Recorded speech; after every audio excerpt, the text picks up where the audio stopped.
Guys এখন হচ্ছে ইতির gift unboxing এর পালা। ইতি একটা ইউনিক গিফট আনছে, দেখি তুই গেস করতে পারি কিনা। অনেক ভয় করতেছে। আচ্ছা চল যাই। কিসের ভয়, চল। Birthday cake. আবার কেক? এখন হচ্ছে এই যে টান দিবা না, টান দিবা। টান দিব? সরি সরি, আমি বুঝতে পারি না। আস্তে আস্তে। ওকে ওকে খুলবো? হ্যাঁ ওকে।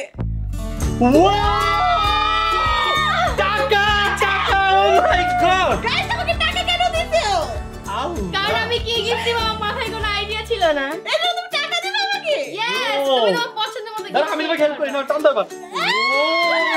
पैसा पैसा करती है तो पैसे पे भी मरती है। তোমার তো টাকা লাগবে না, আমাকে দিয়ে দাও। না কেন লাগবে না? ও বলছে টাকা কেন দিছো? ও তো আমাকে দিয়ে ফেলছে। হ্যাঁ বাট তোমার তো লাগবে না। না এটা আমাদের লাগে। গাইস এই তো ছোট মানুষ, এই তো টাকা দিয়ে কি করবে?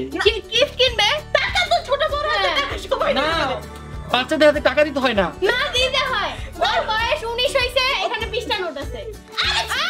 আচ্ছা এটি অনেক বেশি থ্যাংক ইউ, বাট আমি গিফট দিলে অনেক বেশি খুশি না, হতাম। আমি অনেক কনফিউজ ছিলাম কি দিব, দ্যাটস ওয়াই হচ্ছে এটা দেওয়া। তুমি থাক তোর খুশি যেটা হস্তে দেন আমার দিয়ে। ওর পছন্দ মতো গিফট কিনে নিবে। আচ্ছা আচ্ছা ঠিক আছে।